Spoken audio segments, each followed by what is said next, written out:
Watch what happens when the agent gets a bad answer. The score comes back at 52. That's below the threshold we set. So the agent retries, using the evaluator's own feedback as the context for the second attempt.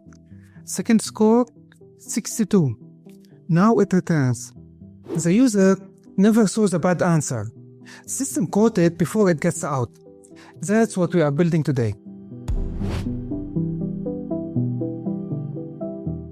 One minute on the mental model from part 3a, because without it, the code will not make sense. Runtime evaluation means the quality check runs on every single response before the user sees it. Not once a day, not in a batch job, right there in the live request path. The way we do it is by using a second model as a judge. That judge scores every response against 4 criteria. Each one has a weight. They add up to a score between 0 and 100. Task completion, how deep the response went, whether the model used the right level of certainty, and whether it used any prior context. 4 criteria, 4 weights, 1 score. If that score comes back below 70, the agent retry one more time. And that retry is not blind. The judge tells the agent what was wrong. So the second attempt is actually better.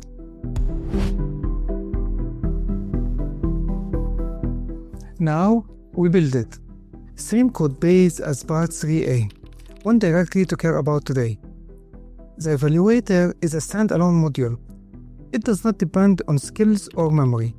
You can take it out of this repo and drop it into any agent. That isolation is intentional.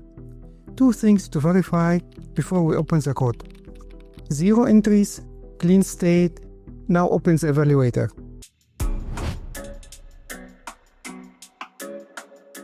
You are building an AI agent, and at some point, your agent will need to write back-end code. And at some point, you will ask yourself, do I actually understand what I'm shipping? Or am I just copying what the model gives me? I asked myself that a year ago. I went back to Boot.dev. Boot.dev is not a course library. It's a curriculum, structured, sequential, built around one goal. You become a back-end developer who can reason about the code, not just run it. Computer science fundamentals, Python, Go, SQL, all of it, wired into a learning loop that actually holds your focus. I know, because I lost a full hour on it without noticing. Here's what most e-learning platforms get wrong.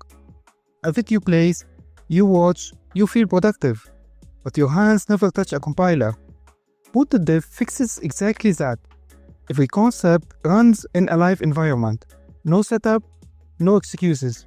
Use code Atef and get the 25% off an annual plan. QR code on the screen.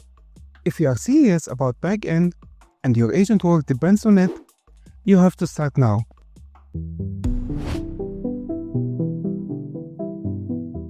Three parts to this file: the interface, the prompt, and the parser. Let's go through each one. 4 fields. The score is a number between 0 and 100, not a label like good or bad. The pass field is just derived from the score. If it is 70 or above, it is true. The feedback is one sentence describing what the evaluator found, and the flags are specific issues, useful when you are debugging a failure. The feedback field is the important one. Once the agent retries, it does not retry blindly. It gets the evaluator sentence as part of its context. An example like, response did not address the architectural comparison. Now the agent knows exactly what it missed the first time. The weights on these criteria match exactly what was designed in part 3a.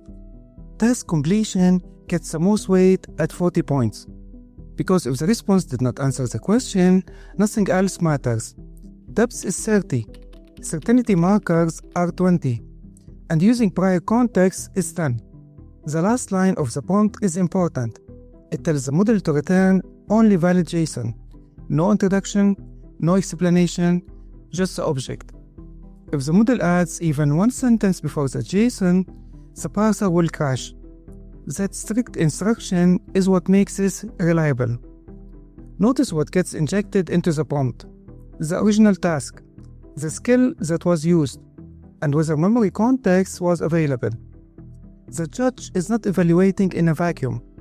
It knows what the agent was trying to do. Max tokens is set to 300. The evaluator only needs to return a score, one sentence, and a short list of flags. 300 tokens is more than enough. Keeping it low also prevents the model from writing an essay when you ask for a JSON object.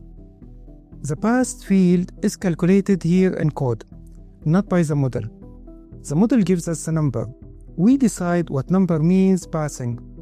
If you want to raise the bar to 8 later, you can change one line here. You don't touch the prompt.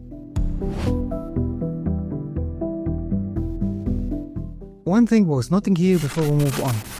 The evaluator is using the same model as the generator, Claude Opus 4.6. This works here, but in production, be careful. A model has a tendency to rate its own output much better than they deserve. Claude judging Claude, GPT judging GPT. The score will look fine, but the evaluation is not fully objective.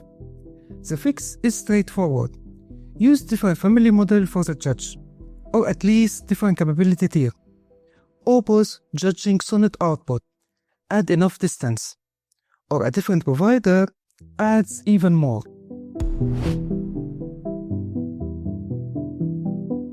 The evaluator is a module. Now look at where it actually sits inside the agent. Evaluation is step 5, after the response is generated and after it has already been stored to memory. That order matters. We store the response regardless of whether it passes. We want an honest record of everything the agent produced, not just the responses that scored well. In part 4, the retry loop gets wired directly into this flow. For now, the focus is on the evaluator doing its job, producing a score and a feedback sentence on every single response. That's the full code works through. The interface defines what a result looks like. The prompt runs the judge. The parser keeps the threshold in code. 3 parts, 1 file.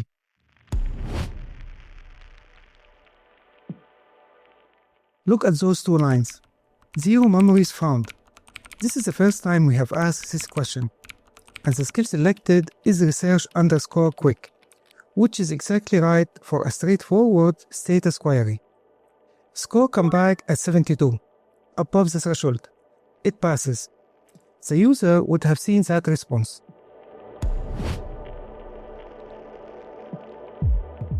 Two things changed on this run.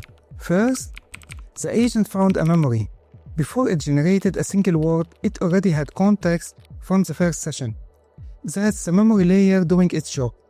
Second, the skill changed. Research_quick on the first query. Research_deep on the second.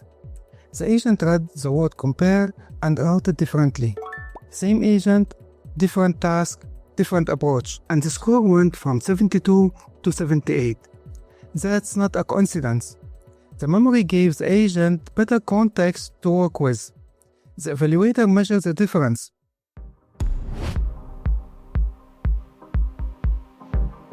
This is the evaluation layer.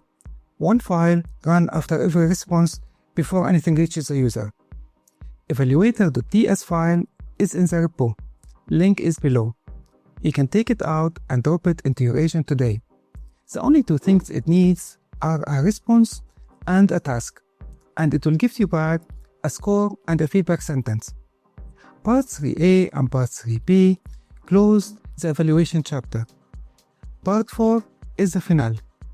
Skills, memory, and evaluator wired into one complete agent, built on the screen from scratch. Finally, thank you for watching, and I will see you in the next one.